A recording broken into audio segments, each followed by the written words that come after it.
All right then, hi there everyone, and welcome. And we are very fortunate to have with us Heenan Bhatti, producer, director, and founder and CEO of Clockwork Films. So we're going to be talking about your career, talking about the films that you've made, and also we're lucky enough to actually have some clips for you to see of Heenan's work from his production company, and also about those that are interested in documentary tips and tricks that you need to be thinking about now in kind of preparing yourself to, who knows, maybe hope one day maybe working with Heenan or setting up your own production companies and doing similar work. So great guidance. So I think so.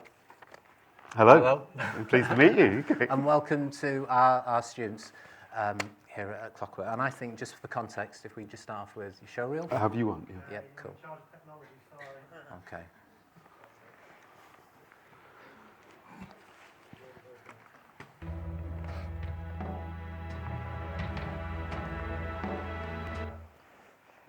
Oh. Here we go.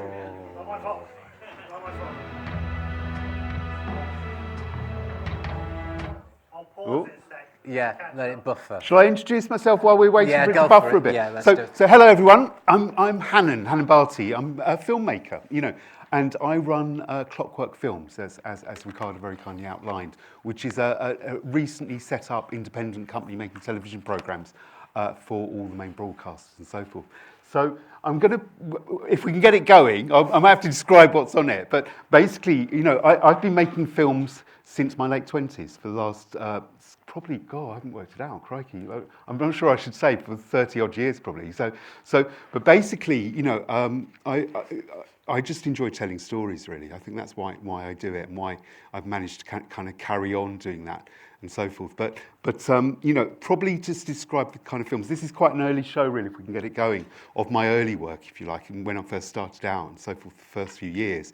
But probably just describe the kind of work that I've done before, just to give you a bit of context. I've probably worked on three types of programming and so forth. First off is probably more bespoke documentaries, which is basically more authored and more about my view on the world, etc., where it's very bespoke, quite a small team, maybe even by myself, and they become named, kind of films by Heenan Bhatti and all that kind of stuff, which is probably good for my ego and so forth. So the second type of thing I do is work with A-list presenters. So for my sins, I've worked with Gordon Ramsay, the chef. I've worked with Darren Brown, which you probably all know, who's brilliant. I've got great respect for Darren, and basically did his documentary work, which was great, and so forth.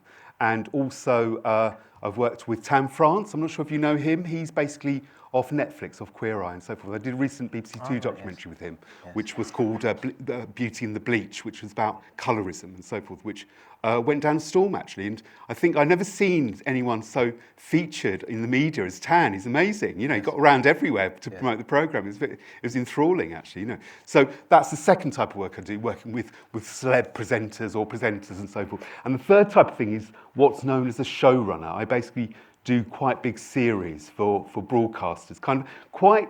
It's strange how you can kind of eke out a niche for yourself and so forth, but I kind of do quite bespoke, quite big kind of statement kind of series for broadcasters at times for my sins. Again, they're quite tough to do and they're quite tough to kind of get right and so forth. So, but that being said, I show run. So what that basically means is it's kind of like almost like expanding my directing duties, if you like, to run the whole team. So you can run a team of 50 people, maybe 100, where you're making something which is very bespoke and quite important to broadcast. So a couple of examples of that is I did something called Make Bradford British a few years ago, which is a very famous seminal kind of work for Channel 4, which is a two-parter, which is exploring race in Britain, and in particular using Bradford as a microcosm about race and how people relate to each other and so forth. And then I also did the Great British School Swap more recently, before I set up Clockwork, which is basically taking two schools, one predominantly of people of colour, of South Asian heritage, and one which was predominantly white British, and bringing a set of pupils together to explore integration and so forth. And there are some clips of this coming up and so forth. I'm probably jumping ahead a bit. So, shall we have a bit of a so look? why don't we look at this first bit, which is kind of a bit my early work and so forth. If we can get it working, otherwise I can describe it if you want. It's all right. Cool. I think we got it. Brilliant. Thank you. Sorry about that.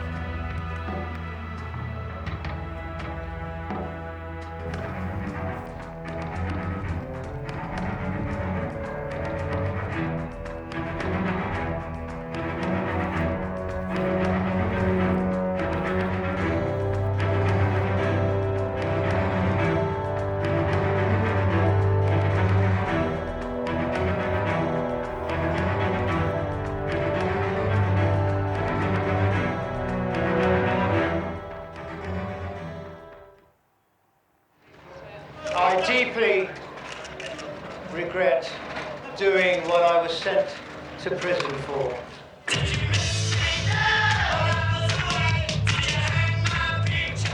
I've served my time.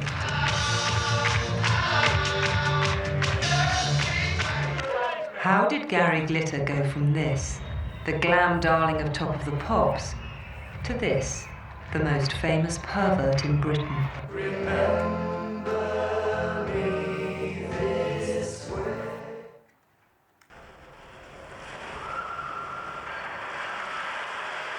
Good.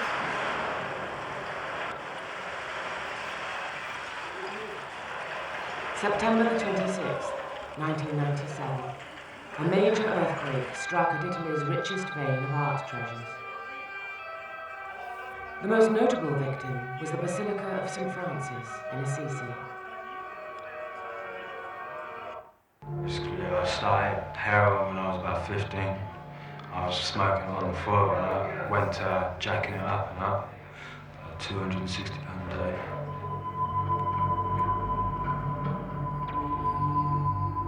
When you got a gun in your hand, you know what I mean, you've got power. When I was in the room, you know what I mean, seeing the people scared, you know what I mean, begging them not to shoot me because they could see my finger going and that. Every time we meet somebody, we make judgments about them. And the thing we use to make those judgments is our way of looking at the face. We say, what ethnicity do they have? Do I like them? I'm not wanting to be part of the pack. Some say he's ashamed of his features. I'm not trying to disassociate myself with my heritage. My plane landed, I'm alive. Why would you cut your flesh to be a monster? It was a slave master.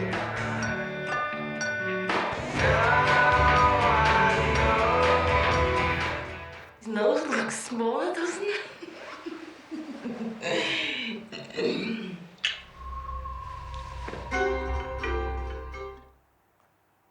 Is that it?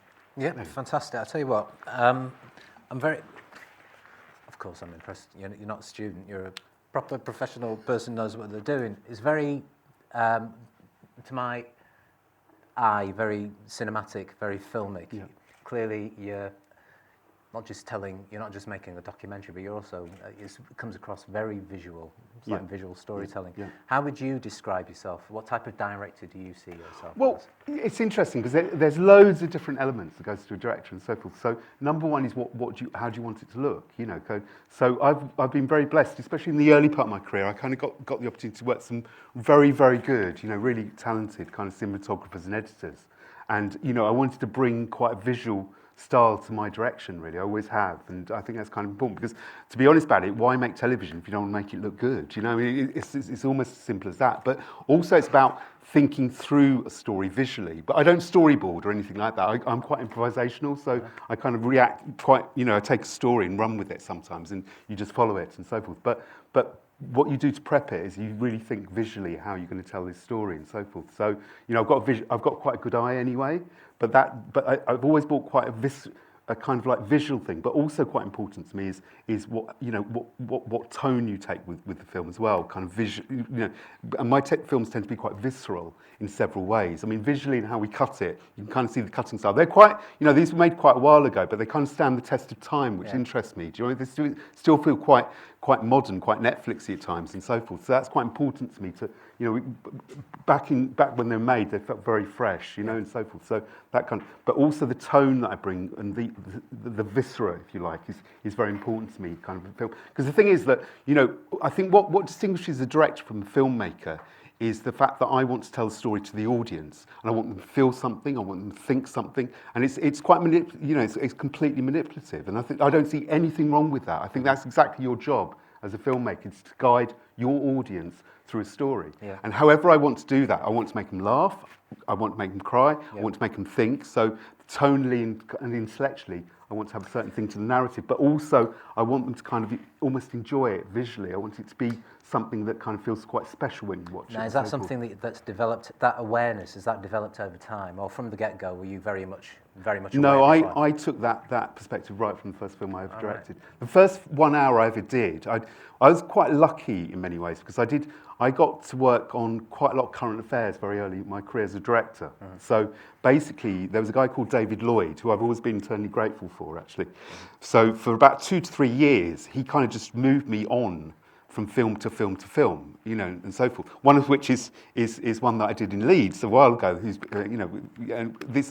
you actually did the dub, didn't you, if I remember rightly? So it's great, So, but that being said, I got very lucky, if you like, because for 3 years I was almost like moved on every kind of 10 weeks. I was moved on to film. It was current affairs, but it allowed me to kind of develop a style. And I think what David's quite interested in is that I took quite a visual approach to telling current affairs stories, which can be, dare I say it, quite boring in terms of how they look, but I took quite an interesting take on them and kind of made them kind of feel quite filmic and quite cinematic and so forth. So that kind of got me ahead, and then I could kind of break into kind of documentary, if you like, and took this approach from it. So in other words, I kind of learned the trade, if you like, through those 3 years, and then once I started hitting kind of like documentaries proper, if you like, and so forth, I kind of had the visual toolkit, if you like, and the storytelling toolkit quite ready actually to go. So the first 1 hour I ever made was that one in the Lost Frescoes, which is there, which was made in 1998, almost quite a while ago. Right. But basically, it was basically about Basilica in St Francis in Assisi. There was an earthquake, and these beautiful frescoes had basically collapsed, and Channel 4 shipped me in the week after and said, you go and make a film, basically, because that's kind of what you did in those days. So I was this young filmmaker kind of going out there thinking, crikey, this is my first 1 hour. No access, didn't know anyone, couldn't speak a word of Italian, still can't, So, and then had to go and make a film. So luckily, what I did was I spent 6 months in Assisi and Florence, actually, and basically made this film, which won a few awards and stuff like that. So it set me off, but it allowed me to kind of explore the grammar I'd learned, if you like. Right. So it's very visual, it's visceral, it's telling a really interesting story of trying to save this beautiful piece of art, kind of like in the middle of Italy. Just for everybody, so the concept. How did you start? Did you like just straight off the ground? I want to be a director. No. Oh God, no. You can't do that. I mean, what's interesting about TV is it's random and there are no set rules. I mean, rule number one: there is no set route. So basically, I'm not sure that's what you want to hear, but that's the truth. So I think you've got to kind of like box clever really and think what can I bring to the party basically to get on in TV, if I'm absolutely honest about it. So you've got to think about that and think about who you're approaching, etc., etc. But my particular route was basically obviously, when I left university, I didn't really know I kind of knew I wanted to do journalism, actually. So I kind of forged for about 4 or 5 years as a writer, really, because I could write quite well, so that kind of helped. And so I kind of like blagged would probably be the best job. My first ever job in television after I left university was as sub-editor on Macuse, a magazine. Now, it's quite astonishing, it's not what you expect, but I was in Guardian Media, and I just wrote to everyone for about 6 months. I remember doing it, in this horrible hovel of a flat in Turnpike Lane, I think it was. And basically, the only job that came by was as a sub-editor on Macuse. I'd never sub-edited. I didn't know how to use a Mac, but I didn't particularly let that get in the way, if I'm absolutely honest about it. But luckily, I learned very quickly. So, and that kind of got me ahead there. But then what that allowed was then I went for but then I kind of moved into reporting. So as a kind of like a pup reporter, effectively, and got a job on the Voice newspaper, which is a kind of like, Wow, yeah. it was in Brixton back in the day, kind of thing, was very set in the African Caribbean community and so forth. And for 2 years, really forged quite hard-hitting stories and got quite lucky, cut some quite big stories, sold a few to The Observer, I think I sold a few to The Mirror and The Sun for my sins and stuff like that. But basically just really started churning out quite a lot of stories and so forth, right. and good stories. I think I cut there's quite a famous story called the Cardiff 3. There's a television documentary on it. It was basically miscarriage and justice in Tiger Bay, and that kind of made The Observer and stuff like that, and I kind of worked on that quite heavily, and just stories like that allowed me to get ahead, if you like. So you were very much in print? Yeah, very much in print. I was very happy in print. I still love writing. One of the skills I taught, it teaches you you get back from an interview and in 2 hours you've got to write a 1,000-word article, Right. and it's got to be right. And in those days, I still remember the Voice. I mean, this is a bit crazy back in the day, is you still had typewriters. So basically, what you had to do was basically, you couldn't get your copy wrong. And it teaches you, like, when you're writing a sentence, like, you all write on your phones, don't you, on your computers, and you delete, and all, no, and all this kind of stuff. What you couldn't do was do that. Right. So basically, every paragraph had to be right. Otherwise, you had to go back and Tipex and God knows what, Right. So it taught me very quickly to write in a very concise way and very accurately and stuff like that. But what happened was that then I got an offer from television as a researcher, and that's what moved me into television. Because what they saw probably was that I was quite a good journalist. I was doing quite a lot of investigations, that kind of thing. And basically it meant that they kind of moved me, with television time, you could dig into some quite interesting stories. Yeah.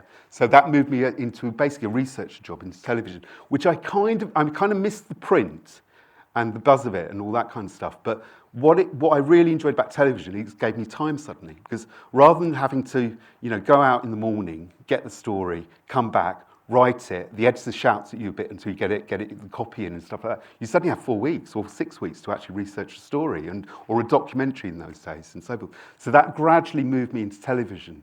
And then I kind of got my foothold in that, got jobs, kind of got known a little bit, got offers, and just kept rolling with it. And then rolled through the hierarchy of television, really. So from research, you often go, when you get a bit more experience, you become an assistant producer. You keep researching. It's glorified researcher, really. But that being said, you get more responsibility. You've got to organise shoots. You suddenly get to talk to, crews. You've got to organise things, etc. Then you kind of get bumped up to producer, where you're kind of more about the story and getting the whole production going and making sure it works. And then I always wanted to move into directing by then. Right. So that allowed me to. And then that's what got me into David Lloyd's, was really good to me for 2-3 years, allowed me that time on Channel 4 Current Affairs to really work out what I was as a director. And that allowed me the big wide world of documentary, and then moved on to that. Hannah, we've got, the next clip we've got is Beauty and the Beach. Could you just set up, tell us a little bit about that? Yeah, sure. So this is basically, is that the next one? Is that, okay, yeah. It should be. No, that's fine. Which one? Well, which one have we got? I was thinking. So lots of Muslims. Number 2. Is that? Oh no, we're not. I'll tell you what. Let's go. Okay, I'll talk about it. Yeah. Yeah. God's Waiting Room. Yeah. So tell us about that one. So basically, here I am in big wide world directing, etc., etc. So, and this was a film that did that really kind of. It's quite seminal at the time. I think a lot of people watched it actually, and quite gobsmacked by it in a strange, in a way. But also it grew me as a director in some ways as well, because this was basically about a Muslim funeral parlour, which was based in East London. And I met Moona, who ran it, who's lovely, and she agreed to allow me on my own to go in with a camera and make a documentary. So I spent about 3 months filming this, and then was in the edit for about, I think, 8 weeks, kind of cutting it together and so forth. But what was really interesting was that when it was made, this was a world that no one knew. Like, everyone thinks of, Islam, probably a little bit now as well, as, kind of blokes with goatees in mosques praying, don't they, really? I mean, there's this caricature of it and so forth. And it was really, but what I found here was an incredible light. There's a real life, a real energy, if you like, within the characters. And it kind of taught me, if you like, the power of the character within documentary and so forth. Because what I played with was the fact that there was real comedy, if you like, within this, and then real sadness and so forth. So I played with this rhythm in the film where you'd go from quite high, having quite a laugh actually, kind of like almost enjoying it in terms of the characters and the kind of like the humour around the characters and the job that they do, but then to very serious moments about death and the process that Muslims go through to say goodbye to their loved ones, which is like the Jewish faith is very immediate. You want to get somebody in the ground very, very quickly. But what it taught me was, again, the tone and the character and humour, which suddenly gave me another element to what I do. So this is just a little clip from it. I think it's quite long, but we'll see. Okay. A lot of Muslims who die in Britain don't want to be buried here. The most important thing is you fax me the death certificate so I can get this out of England. If the licence isn't issued in time, then we can't get on that Saturday flight. So Mainly first-generation immigrants. They want to go home. okay, then, thank you. Alright, what do you want? We go. Shoot shot. Almost a fifth of Taslim's work is seeing that these dying wishes become a reality. Hello, I need some help. I've got this poor family who went to funeral directors and asked them to repatriate their loved one. And they've just mucked them about horrendously. And early hours of this morning, 3 o'clock, they delivered the deceased to me and asked me to do it. They really want to get on a flight tonight. Just turn it. Muna's sister, Habiba, is dealing with this emergency in Taslim's morgue. The lady is a good foot smaller than the coffin. And then you can see the big gaps down the side.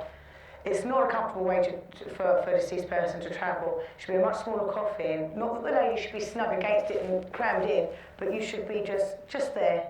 There shouldn't be this large amount of room where the person in there can move about during transit. There's nothing worse than getting to wherever your destination is, taking off the coffin lid and finding your loved one's head not on the pillow, but right down at the foot of the coffin. It's not right. Well, we have to make our own arrangements like to cushion our problem. We went there, and you know what he said to us?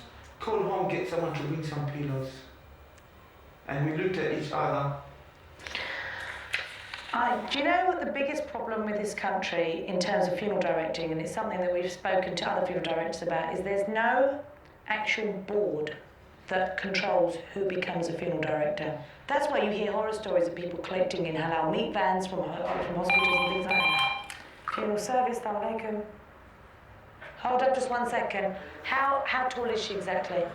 Exactly what's the height?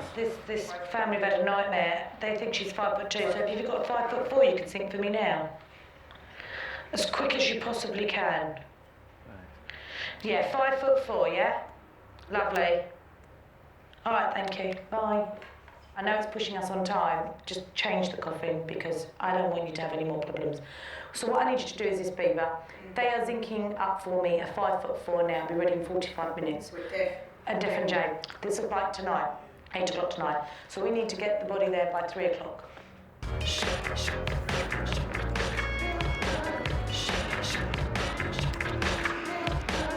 I've never seen anything like it in my life. A family had called in, a lady had passed away, their loved one wanted it buried. It had to be done very quickly, and we're like, yeah, not a problem. And we sent Zide along with just normal stretcher like we usually did. And the hospital staff were quite amazing, like, are you here by yourself? And he's like, yeah, of course I am. It's like, okay, this lady's about 37 stone. And Zide didn't know what to do, we didn't know what to do. There are people out there that are very, very big, and sometimes, the equipment's not made for that. You look at our stretchers and you think, if Muna, God forbid it's going to happen to all of us, she passed, yes, she'd fit on that. Muna would fit on it. Jim, just about maybe. But any more than Jim, I just think, needs to be slightly wider.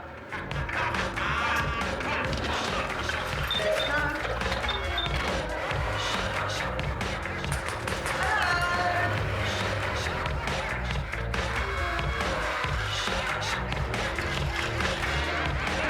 Thank you very much.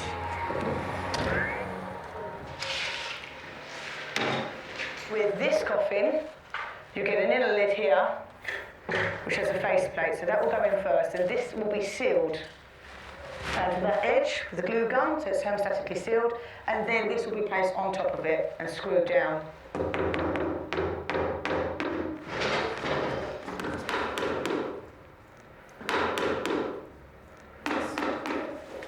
One, two, three, four. So I'm just thinking about time. Let's move on to series producer. As you can see, lady fits much better. We'll move on to what in this now we're doing coffin. series It'll be producer lighter from here, and I can and show have a you more what comfortable journey.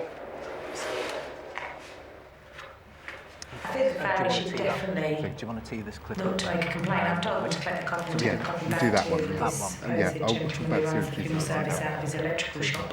So It really isn't the right way to do things. Just want to ask a couple of questions. Yeah, of course we are. We're very anxious as Muslims when we deal with our loved ones they're dealt with very delicately and they're not hurt in any way. Even when we're washing, that's why we don't shave. We don't brush their hair because we wouldn't want to pull a hair out of their head. And then you pop the body in a coffin that's far too big as vain to be thrashed around. I'm absolutely shocked. Cool. Should we pause it here? Oh, Yeah. Brilliant. Good. Right. Fantastic. So, how did you? Because when was that made? That that was made 2006, Okay. 5, 4, somewhere around that. Yeah, early Okay. 2000s. So even then, a community that's quite. How can I put it? But it's a community that's very closed, Yeah, or yeah. you know, it's not open. It's And- guarded. Let's say, yeah, Guarded. Yeah. So now the media have rocked up, and you're making a documentary. Yeah. How did you manage to establish and maintain, Moona? How did you make that connection? I went to, it was just literally one meeting. I kind of went, because I heard about them, because I think Moona's dad used to ride motorbikes. Somebody mentioned, have you heard about this guy who rides this Harley Davidson down in the East End, basically that runs a funeral parlour? And I thought, aye, this is quite interesting actually, isn't it? So I got in touch with them and went to see them and had a chat with Moona. And basically, then asked, look, I'd love to make a documentary. We talked for about an hour or two, and we got on, basically. And it was simple as that, really. Right. I think that, and this is something perhaps a theme, if you guys feel comfortable with developing, is that obviously being a person of colour as a filmmaker is kind of interesting, isn't it? Because I probably get access into places that some other people wouldn't, and so forth. And that's something, as we move into serious producer stuff, I can talk about. But basically, we just got on, basically. We got on really well. And Moona was a hoot. She's an absolute, she's super bright and just brilliant, I think. So, and I just really wanted to make, I think that what intrigued me was that I wanted to get into that world and understand more about I'm Muslim by birth, so I kind of knew a bit about it, but I didn't know that much, if I'm honest about it. So basically, I was intrigued about getting into that world because no one had done it before, and that's like gold for a documentary maker, isn't it? It's like, crikey, this is a place no one else has had the chance to film and tell a story in. And I thought that was great, A. And B, now I was getting into characters and really trying to understand stories through characters and so forth. I thought Moona was wonderful. I just really liked her. Yeah. And I know kind of people film with characters and contributors in different ways, but I generally like my contributors, and that's why I almost make films. I think, well, I can probably work with you and I want to make this with you, kind of develop a story with you, and I often want to like them, and I often want the audience to like them as well, and so but that also opens them up to feel comfortable with the camera and show their true emotions, to be quite fun on screen, not be afraid of kind of doing all ranges of emotions and so forth. So that's kind of how I got into it. It's highly unusual, but it was also, I think, kind of as we move on, it's, I'm a person of colour, so, and that's relevant to my filmmaking as well, kind of, especially as I developed from kind of more singular films or series as a director into show running and so forth. So could you just cue up clip 4, please? Thank you. And so if you just tell us a little bit about Great British. Yeah, sure. So basically, I was directing kind of different films and so forth. But then I kind of got a chance to be a series producer, which is kind of not necessarily a step up from a director, because I think director and filmmaker is quite an important position, and kind of like, that's something that you is established. But it gives you a chance to kind of run a series, to run a big team, making things, etc. Making a series and so forth. So I got the opportunity to do that. But one of the interesting things was that I got the opportunity to do that in not exclusively, but in programs that related to people of colour or ethnicity or race, basically, you know. So I kind of got the chance to make Bradford British, as I previously mentioned, which was quite a big series for Channel 4, and also this one, the Great British School Swap, which was, as I said, 2 schools of different ethnicities that came together and so forth. But what's interesting, I guess the more analytical point that kind of I'm making is that it's interesting because why do people ask me to make programs on race or series to, you know, because a lot of the series I made were about race and so forth. So, and also kind of probably relates to the point I'm making about God's waiting room is that what's interesting is that I think that, you know, kind of like, obviously there's a sense that you're a person of colour, therefore you'll get access and all that kind of stuff. But actually, the reason I think people allow me to is that I've got quite confidence about race. I've got a certain take on it. I've got a certain attitude. I've got a certain kind of kind of sentiment. I've got a certain kind of like a point about it. So, which is very different from a lot of other people, basically. And that's what's been quite intriguing. And I'm quite thankful to Channel 4 actually for this. Yeah. Is that, you know, I've kind of been allowed to have a certain take about what I think race is, you know? And I think as a person, God, that's a good thing, you know? I just genuinely do. And genuinely, I think that, you know, I'm not saying I have a unique take and, you know, I'm up in the skies with the gods or anything like that. What I'm saying is that as a person of colour, I have a, you know, I have a certain take on ethnicity in this country. And, you know, what these series have allowed me to do is explore that, because basically I'm in charge, aren't I? I'm the showrunner, so I'm allowed to, you know?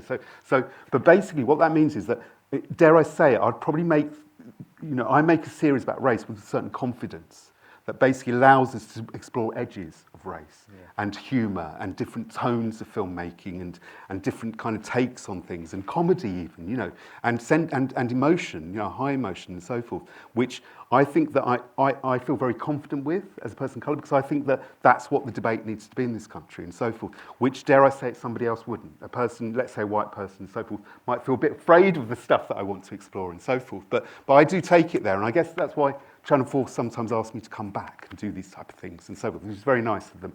But also, it's a double-edged sword as well, before we get to this, is that I don't want to just do everything about race. You know, yes, you know, I'm interested in Italian art. You know, I'm interested in classic cars, dare I say it. You know, and I have great interests and so forth. So, you know, it's double-edged sword. You know, it allows me to explore something I think is important, something that's deeply meaningful to me for obvious reasons and so forth, and to give a certain point of view about the world that I generally want to when I do that. But also, I don't want to be pigeonholed either. Yes. And that's sometimes, you know, as a director of colour, that's a person of colour, that's tricky. You know, because sometimes people come to you and say, "Can you do this?" And you think, "Yes, I can, but I'm not sure I want to do that at the moment." You know, so you know, but you've got to earn the cash. But this one is basically the Great British School Swap, and this is one of my favourite clips actually I brought along. And I'm not going to spoil it for you. See what you reckon. You might find it extremely boring, but I when we saw this in the rushes. I remember watching the rushes, and there were hours of this stuff, believe me. We had about 5 crews on the go for 2 weeks and so forth. So there's hundreds of hours of this.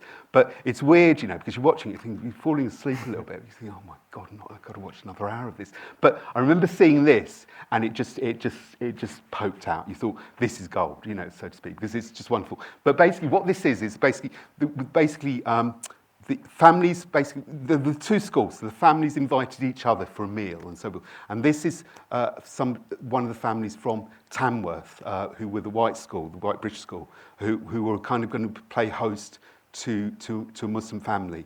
And this is them shopping for it.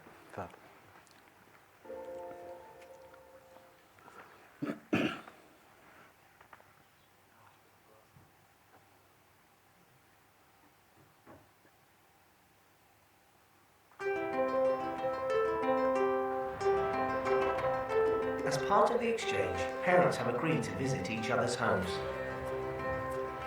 Tonight, Dan's mum, Kate, has invited Mariam's family round for dinner. I'm going to be cooking paprika chicken, salads, chips.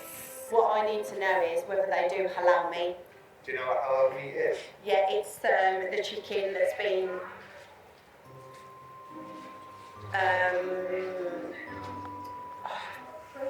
Do you know what halal is? I think it's a certain cut of meat that you're not able to eat. Like, I think it's the back end of an animal. Hi, I was wondering if you do halal meat? No, we don't. You don't? No, sorry. Right, okay, no problem. Mum, is the lettuce halal? Does it have to be halal? Yes, everything has to be halal. Well, then where am I going to get that from? Wait, let's... Put this back. She's feeling nervous, she's just getting the nerves best of her. We've never had Muslims in the house before and she doesn't want to offend them if we buy non-halal. Mum, Google halal. The animal has to be alive and healthy. A Muslim has to perform the slaughter in an appropriate ritual manner, and the animal's throat must be cut by a sharp knife, severing the cartridge artery. Blood must be drained out of the carcass. So I don't think it matters about lettuce, to be fair. What an absolute ball ache!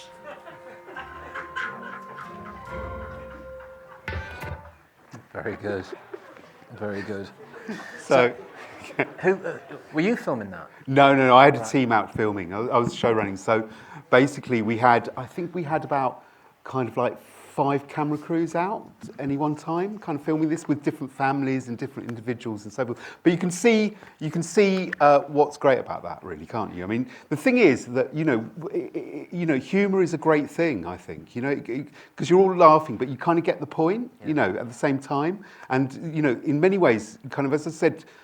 As I learned about humour as another kind of piece of the armoury as a filmmaker, it's really important because it disarms an audience, but it also allows you to make quite a fundamental point, really, doesn't it? Because we're talking about halal, people not knowing, and so forth. And you could do it in a really dry way, couldn't you? You could be a bit newsnighty about it and kind of say, well, what halal is and people don't know, etc. But this is a documentary moment, and that's what's wonderful about documentaries. You capture something about the world that basically makes a point about it, but you do it in a really organic way that just kind of brings it alive, that you just couldn't make up, and so forth. And that's one of the reasons I love filmmaking and documentary in particular, kind of, is that you can capture moments like that say so much about the world in a unique way that, and it makes you laugh as well, and isn't that wonderful, I really love that, So, Brilliant. Heenan, thank you so much. So we're going to open up to questions. I know that we've got lots of filmmakers here. And people interested in television and journalism. So we've got a great opportunity to... I mean, the first question I would ask is, Heenan, can I have a job, please? Can you... So, yeah. I'm coming, sorry. You see how unfit I am now. Hi.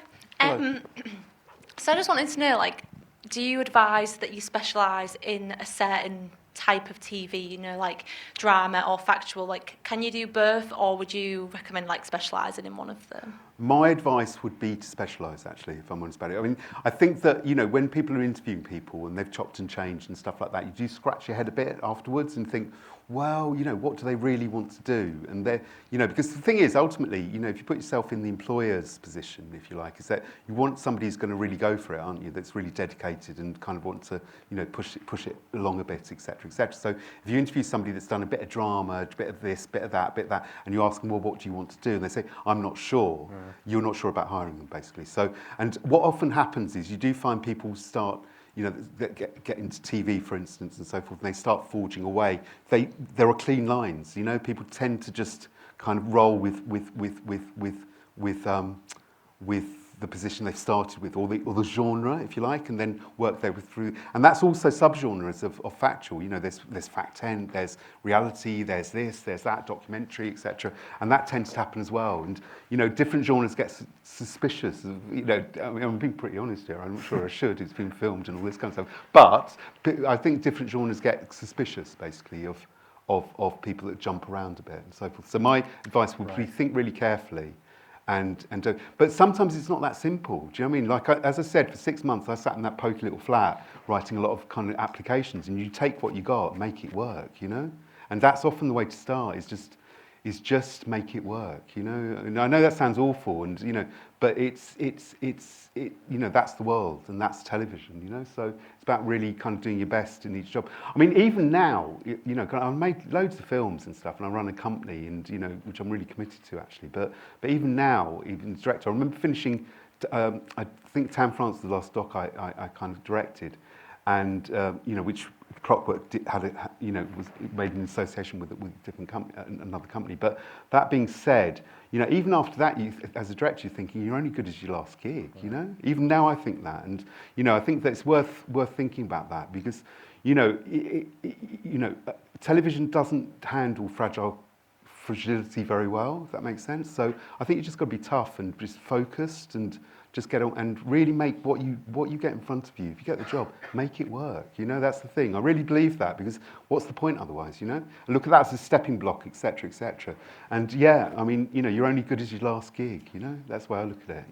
What are you interested in? What do you want to do? I focus more on like the drama side of things, right, okay. But at the same time, like I'm like more open into like navigating what I want to do. Right. Like I'm not 100% set yet, but I love films. So right. Yeah. Okay. Thank you. Thank you. Thank you very much. Thank you.